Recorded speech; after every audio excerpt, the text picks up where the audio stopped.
विषय को रखने का मौका दिया। कल मैं सदन में मौजूद था और मैं नेता प्रतिपक्ष को सुन रहा था।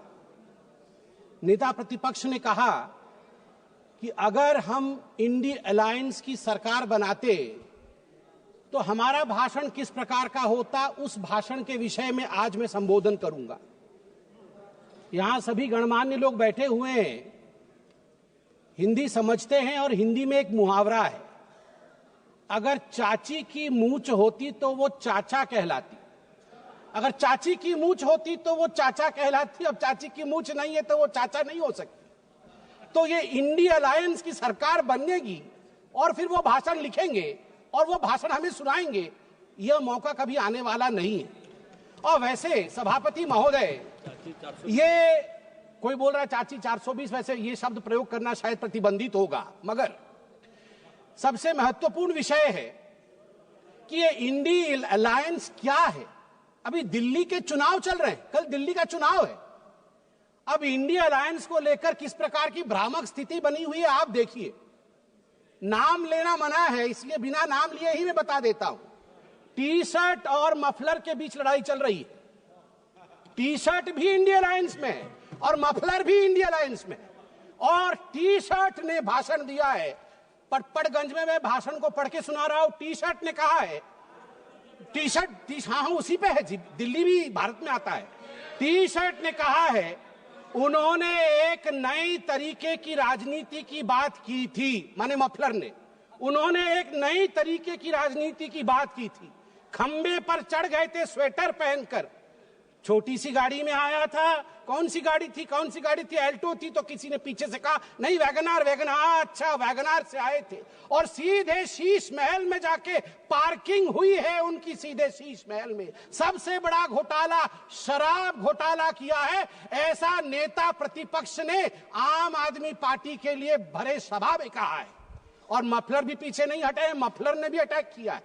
मफलर ने भी कहा है टी शर्ट को कि टी शर्ट और टी शर्ट के जीजाजी, ये दोनों नेशनल हेराल्ड केस में जेल के अंदर चक्की पीसने चाहिए। ये टी शर्ट और टी शर्ट के जीजाजी बाहर कैसे हैं? मफलर ने कहा है। अब आप बताइए, अगर इंडिया अलायंस के अंदर ये आप इनके रिश्ते को चाइनीज नूडल्स, ये नूडल्स भी इतना कॉम्प्लिकेटेड नहीं है जितना इनके इंडिया अलायंस का रिश्ता कॉम्प्लिकेटेड है। ऐसे में ये सपना देख रहे हैं कि कभी इनकी सरकार बनेगी तो वो भाषण करेंगे। आज चीन के विषय में तो 34 बार चीन का नाम लिया गया, चीन में मैन्युफैक्चरिंग, चीन में प्रोडक्शन, सब कुछ बताया गया। आज मैं हकीकत रखना चाहता हूं।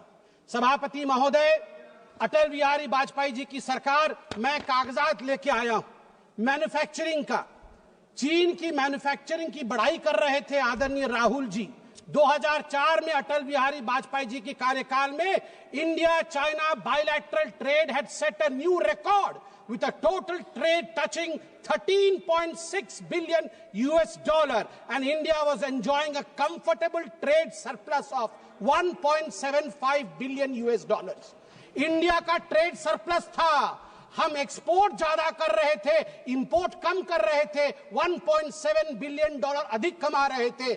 मगर 2004 से 2014 तक 10 वर्षों में इनकी पार्टी ने ध्वस्त कर दिया उसे। 25 गुना जो डेफिसिट होता है, ट्रेड डेफिसिट, वो बढ़ा के रख दिया इंडिया और चाइना के बीच में। मैं आज सवाल पूछना चाहता हूं, यही करार हुआ था क्या? ये जो दोनों गए थे चीन में, MOU साइन हुआ था शी जिनपिंग के साथ, राहुल गांधी जी ने किया था, क्या यही करार किया था? आप बताइए। अब अनएम्प्लॉयमेंट के विषय में बातचीत हुई थी। अनएम्प्लॉयमेंट का रिकॉर्ड यहां मैं स्ट्रेट रखना चाहता हूं। RBI, KLEMS, capital labour energy material और सर्विसेज, इसके माध्यम से देश का एम्प्लॉयमेंट निर्धारित होता है। मैं आपको यहां आंकड़े दे दूं, जहां 2004 से 14 के बीच जब यूपीए की सरकार थी तो मात्र 2.9 करोड़ नौकरी दी गई थी। वही मोदी जी के 10 वर्ष के कालखंड में 2014 से 2024 के बीच 17 करोड़ की नौकरी दी गई है। 2.9 करोड़ वर्सेस 17 करोड़।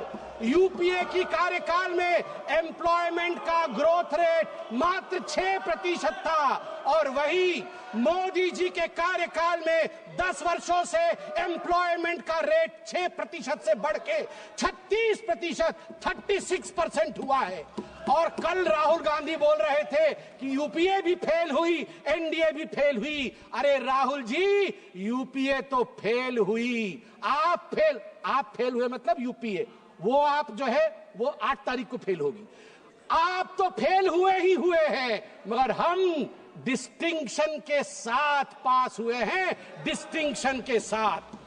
युवाओं के बारे में राहुल जी बोल रहे थे, इंडिया स्किल रिपोर्ट पढ़िए साहब, India skill report. Youth employment of graduates singularly and drastically increase from 33.95% in 2013 to 54.81% in 2024। ये जंप है, ये छलांग है मोदी जी के अंतर्गत। सभापति महोदय, अधिक समय नहीं लूंगा, मैं आपको 2 और छोटे छोटे विषय हैं, गंभीर विषय है, वो रखना चाहता हूं। एक विषय है चीन को लेकर।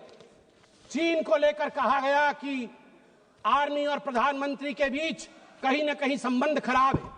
चीन को लेकर कहा गया कि हमारी जमीन हड़प ली चीन ने। 38,000 वर्ग किलोमीटर, 38,000 स्क्वायर किलोमीटर भारतवर्ष का जमीन चचा नेहरू ने चीन को दिया था। और मैं यहां पर ऑन रिकॉर्ड नेहरू जी के भाषण को रख रहा हूं। नेहरू जी ने भाषण देते हुए अक्षय चिन्ह पर जब अटैक हुआ था उनके ऊपर इसी पार्लियामेंट में, तो नेहरू जी ने क्या कहा था, ध्यान से सुनिए नेहरू जी ने क्या कहा था। Not a blade of grass grows there, not a blade of grass grows there, 17,000 feet high, uninhabitable, and we didn't even know where it is, तो हमने दे दिया। तो आप जानते हैं सभापति महोदय, महावीर त्यागी जो खुद कांग्रेस के ही मंत्री थे, नेहरू जी के कैबिनेट के, वो खड़े हुए और महावीर त्यागी जी के बाल नहीं थे, उन्होंने अपना सर दिखाया और कहा, Nehru ji, this bald head does not grow any hair. Should I give the head to someone else? तो नेहरू जी भी शर्मिंदा हो गए थे, आर्मी, अंत कर रहा हूं साहब, आर्मी ये गंभीर विषय है, मुझे और 2 मिनट दीजिए। आर्मी को लेकर राहुल जी ने कहा कि मोदी जी और आर्मी के बीच खाई है। मैं 2012 के एक आर्टिकल की ओर जो इंडियन एक्सप्रेस में छपा था, आपका ध्यान आकृष्ट करना चाहता हूं। हर किसी को वो आर्टिकल पढ़ना चाहिए। The January night